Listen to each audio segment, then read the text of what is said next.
Hey, what's going on, everyone? How you guys doing? My name is Matt Jarbo. This is $3 Theater. And I've been thinking a lot these past couple days about this last week, right? Everything that's happened with the Snyder Cut, why it's important, why it's cool that it's happening, why it took as long as it did to happen, the circumstances which brought it to the table. Everything about it spells a gigantic W for the fans, 100%. But there's one aspect of this, one angle of this that I still feel it needs to be discussed in greater detail. And it is by a number of people, but it's one that I think is still is equally important as the Snyder Cut.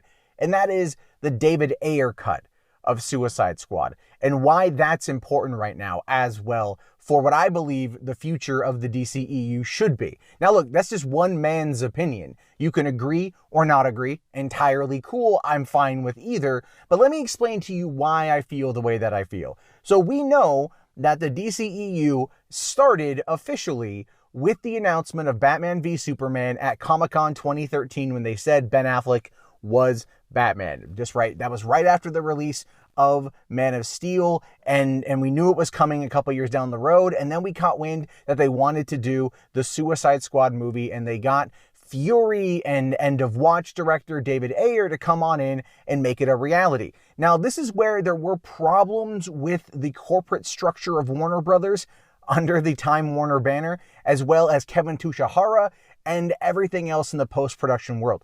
Because when BVS came out, the theatrical cut came out, it fundamentally changed everything with how poorly it was received across the board. It was. There's just no better way to describe it. It was poorly received, and as a result of that, it changed everything. Zack Snyder was dethroned, Jeff Johns was brought in, and Suicide Squad was kind of at that point, I don't want to say taken away from David Ayer, but you could tell that they were very, very, very interested in wanting to course correct. They wanted to make sure that it was as accessible and palatable as humanly possible, and they wanted to make sure that they could put enough snazzy music in it to get the younger kids to come on in, rather than to rely on the performances of the actors and the story being told and its connection ultimately to the DCEU. And as we've learned over the past 4 years, little details here and there, we know that originally David Ayer, in the 6 weeks he had to write the original screenplay, had wanted to do a lot more in regards of tying it in to that universe. And I do think at the time when they went into production, they wanted to be Marvel. They were throwing everything at the wall. Okay, how do we just build off this world? How do we build everything apart or build everything very quickly? And that is one of the problems with the DCEU as a whole, is trying to rush it to be Marvel level. But with Suicide Squad, they wanted to kind of set the tone on that front and still have it tie into the larger world, which then would have played into Justice League the following year. And we know this based upon what David Ayer has said. So here's why it's important. It's kind of a continuation of BVS and a bit of a lead-in for Justice League. And since Zack Snyder was heavily involved in both properties, obviously, he was an executive producer on Suicide Squad as well as Wonder Woman. These were his hires. Well, Wonder Woman was at least, but he oversaw a lot of it. He was definitely incremental or instrumental in making it all a reality. But they had this plan. We now kind of see what that plan was. We now have a better idea of what the early films were building up to. We now know a lot more about what to expect out of, or what we would have expected out of the DCEU had they actually, and by they I mean Warner Brothers, Kevin Tushihara, everybody else, would have actually been on board to see these things come to fruition.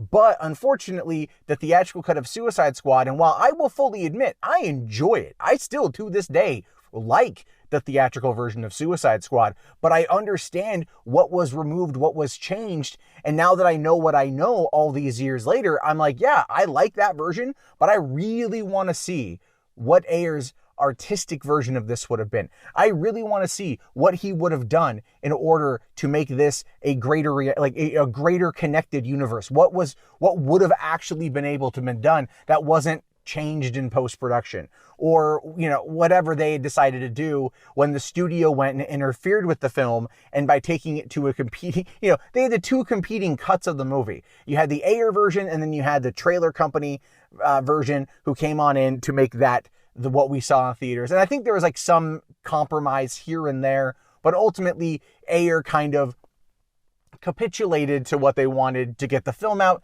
And I don't blame him for that. And he spent the last 4 years upset about it.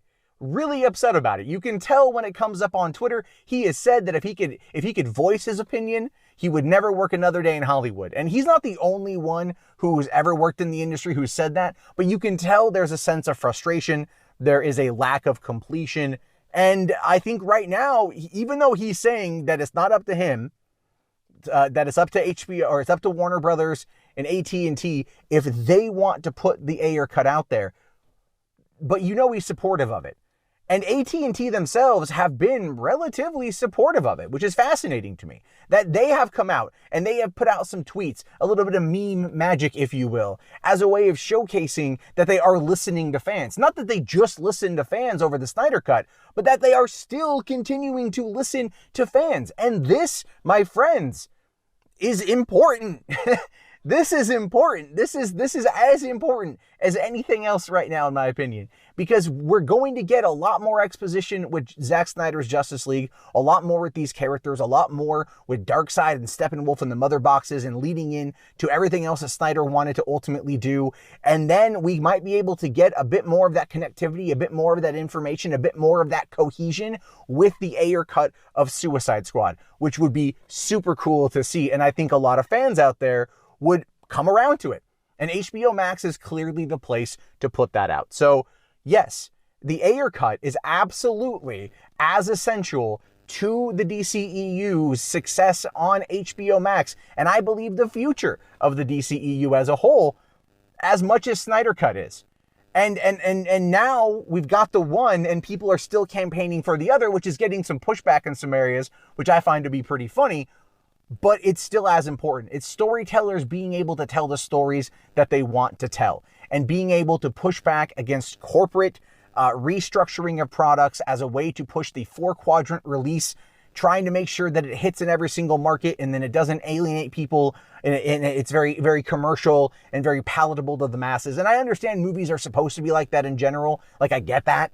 But these two events, Justice League and Suicide Squad, we have information that showcases how badly the previous leadership of Warner Brothers handled these properties. And it seems that AT&T, yes, a massive telecommunications conglomerate, is understanding that if they are willing to work with the fans in order to get these things out there, the fans will reward them. It's a win-win for everybody involved, and that's a good thing.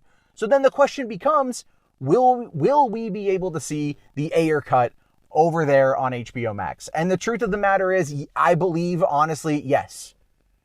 Yes, we will. Are we going to get it this year? I don't know. But I think as a lead-in to Zack Snyder's Justice League, because the Ayer cut is already complete, then it would be a good segue to lead into everything. That it would be a good segue to get everyone hyped up and ready for that specific event. And that, to me, would then showcase that they are very, very, very interested in rebuilding and rebranding the DCEU in the Snyderverse vision, which is what fans of these movies for the past 7 years have come to love, have come to enjoy. And some people out there might argue, oh, but Wonder Woman 1984 and Aquaman, they're not connected. Shazam wasn't connected. Tangentially, they were still part of the same universe. They're still part of the same thing that we've already been established. And so it's like saying that Captain Marvel, because Captain Marvel was a standalone story that took place in the 1990s versus the late 2010s, doesn't matter. It doesn't have any kind of connectivity to the future. It's a BS statement that is been so debunked at this point. It's not even funny, but it's true. Warner Brothers tried to move away from the DCEU.